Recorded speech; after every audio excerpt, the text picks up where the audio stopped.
Saudara, hari ini izinkan saya menyampaikan apa yang Tuhan taruh dalam hidup saya beberapa hari ini. Mari kita buka sama-sama Zakaria 9 ayat yang ke-11 sampai ayat yang ke-12.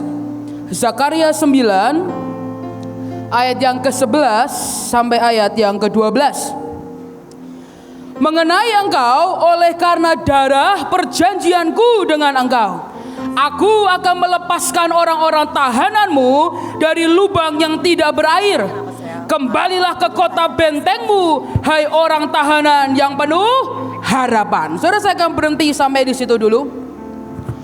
Saudara, firman ini sungguh luar biasa. Dia berkata, mengenai engkau, oleh karena darah perjanjianku dengan engkau.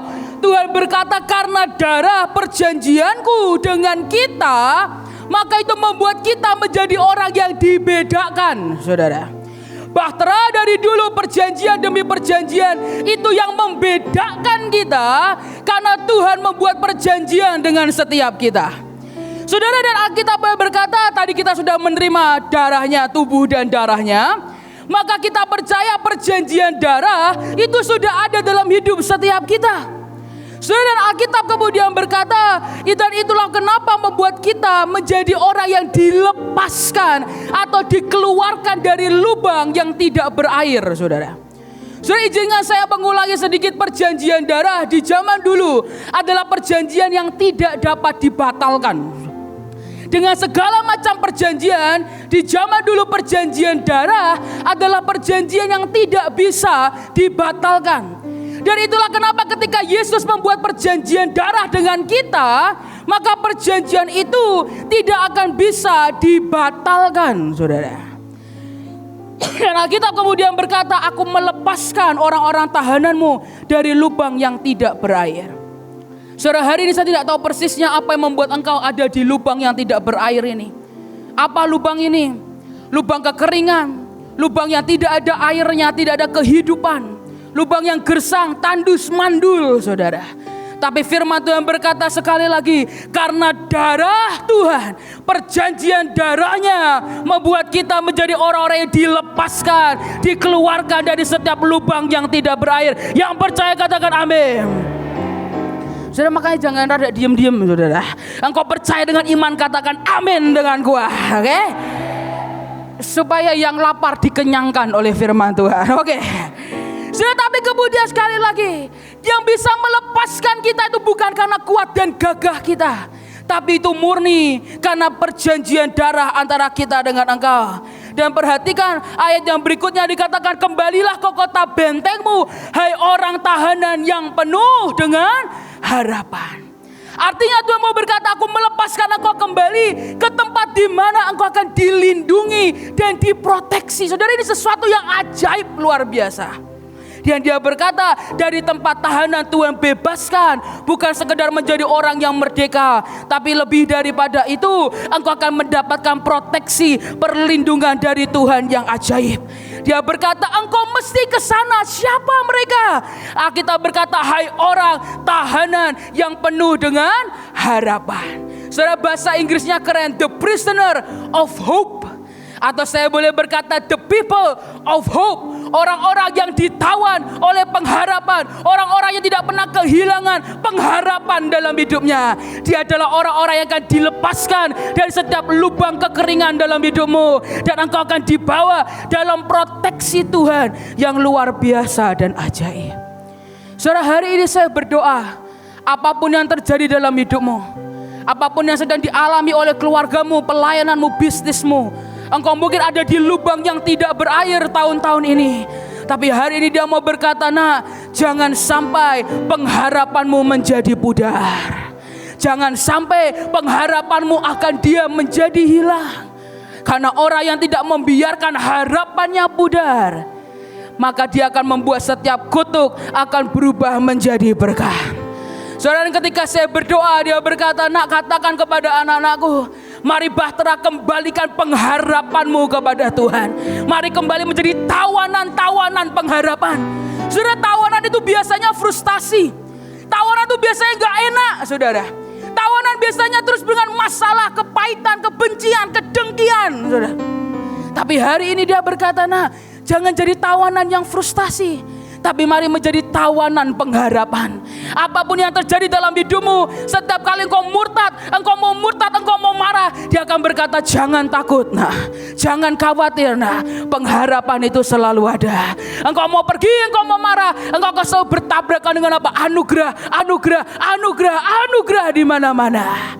Dan dia berkata ketika orang tetap mempertahankan akan pengharapannya, dia tidak hilangkan, maka dia berkata, nah setiap kutuk aku akan ubah menjadi berkat.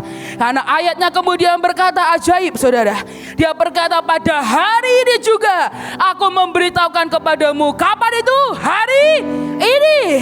Kepada siapa? Kepada tawanan yang penuh dengan harapan. Bukan tawanan yang frustasi, saudara. Dia berkata kepada orang yang tahu ada tawanan pengharapan, aku akan memberi ganti kepadamu berapa? 2 kali lipat. Semua kerugianmu, tahun-tahun kerugianmu, Tuhan akan pulihkan. Dan dia akan kembalikan 2 kali lipat, saudara. Engkau mungkin berkata, Tuhan kok cuma 2. Atau mungkin saudara berkata, Tuhan 2 terlalu banyak, 1 aja. Tapi dia mau berkata, nah aku mau ingin memberikan engkau 2 kali lipat. Tuhan berkata, Tuhan kerugianku begitu banyak. Tuhan berkata, maka aku akan menggantikan 2 kali lipat. Tuhan aku cuma minta 10. Dia berkata, bagaimana jika 20? Tuhan aku cuma minta 100. Maaf, gak punya uang receh. Gimana kalau 200? Hari ini saya berdoa, saudara, untuk kita pergi ke bangsa-bangsa. Berkat kita, sumur kita semua harus bertambah minimal 2 kali lipat, saudara. Maka dari itu saya percaya semua kerugian apapun, dia berkata, nak, engkau adalah tawanan pengharapan. Aku mau ganti engkau dengan 2 kali lipat, saudara. Apapun yang terjadi, mari kita selalu berkata ada pengharapan, ada pengharapan, ada pengharapan, dan ada pengharapan. Saudara, kalau saudara baca di Yoel 1 ayat yang keempat, saudara akan menemukan bagaimana sebuah satu kondisi. Alkitab berkata ada 4 belalang yang menghabisi akan satu daerah. Ada belalang pengirip, belalang pindahan, belalang pelompat, dan belalang pelahap, saudara. Saudara dan saudara perlu mengerti itu sebuah kondisi yang sebenarnya tidak ada lagi harapan, saudara. Kenapa? Saya pernah baca di internet, saya buka artikel. Dan artikel ini menceritakan bagaimana satu belalang aja, satu jenis belalang, jika itu hinggap, itu bisa ngabisin, ngancurin total, saudara. Jadi bukan cuma digigit lubang dikit, bukan, saudara. Tapi kalau ada belalang yang menyerbu satu tempat, itu biasanya akan habis. Kenapa? Karena memang dia punya naluri untuk merusak. Nalurinya itu menghancurkan. Jadi kalau hinggap ke satu pohon dengan jumlah yang besar, dalam waktu singkat, pohon itu akan habis, saudara. Bahkan di artikel ini menuliskan bahwa bahkan jika belalang itu menghinggap kepada kayu yang ada pernisnya, saudara, itu disikat juga. Sampai ada satu makanan atau sebuah makanan yang mungkin kalau dimakan oleh binatang lain, ibaratnya lambungnya harusnya jebol. Tapi kalau belalang disikat juga, dan tidak jebol lambungnya. Jadi saudara bisa bayangin, di Alkitab itu 4 gelombang. Gak habis. Belalang pertama, sikat belalang kedua. Belalang ketiga, belalang keempat, sikat sampai semuanya habis. Tapi kemudian yang ajaib, tapi ada yang aneh, saudara. Di pasal 2 yang tidak terlalu jauh dari itu, itulah kenapa saya berkata, di dalam Tuhan tidak ada yang mustahil, saudara. Tidak ada yang terlalu sukar, tidak ada yang terlalu tandus, tidak ada yang terlalu mengerikan. Untuk Tuhan pun tidak bisa pulihkan, saudara. Dia bisa pulihkan semua kondisi dalam hidupmu. Bahkan ketika tidak ada satupun manusia yang bisa menolong engkau, Tuhanmu sanggup untuk memulihkan hidupmu dan mengembalikan 2 kali lipat dalam hidupmu. Dan sekali lagi ini semua karena perjanjian, saudara. Ini perjanjian. Kalau kita lihat di Yoel 1, kita akan berkata ini kutuk. Ya kan, saudara, habis kok, saudara, habis total.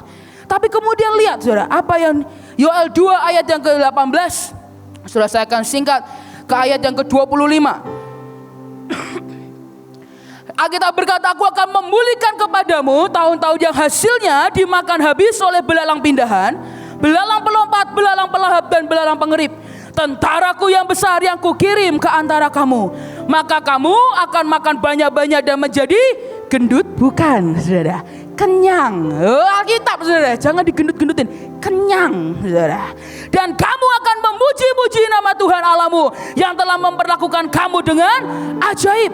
Dan umatku tidak akan menjadi malu lagi untuk selama-lamanya. Di ayat yang ke-25 Tuhan berkata, aku akan memulihkan kondisi yang paling tidak ada harapannya. Kok bisa? Ternyata ada yang lucu saudara. Saya buka lagi, saya baca satu artikel. Dan artikel ini berkata, ketika ada satu daerah saudara, di mana bahkan petani berkata ketika belalang datang itu sudah habis dan tidak ada harapan. Justru jika belalangnya sudah pergi, harus sudah pergi saudara. Kalau masih bertengger di situ ya sampai Maranatha ya tidak akan tumbuh-tumbuh saudara. Tapi kalau belalangnya sudah pergi, justru tempat itu akan lebih menjadi subur daripada sebelumnya. Bahkan tempat yang dulunya mungkin sudah kering, dihinggapi belalang dan belalangnya pergi, itu tanah akan justru menjadi subur. Bahkan mereka berkata akan muncul bunga lili, pohon buah-buahan, bahkan tumbuh rumput yang bisa dimakan oleh ternak.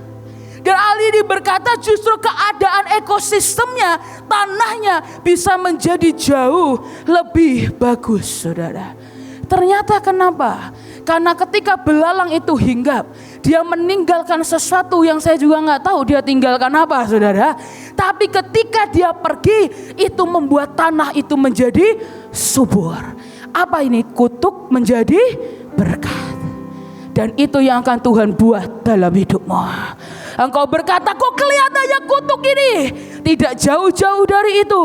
Engkau akan lihat setiap kutuk akan diubah menjadi berkat. Itu menjadi satu saudara. Contoh yang kedua, siapa yang di sini suka makan durian? Boleh angkat tangan? Diampunilah dosamu saudara ya. Karena saya nggak suka durian. Saudara, banyak orang berkata, kamu sama ya sama papamu. Sama kecuali durian.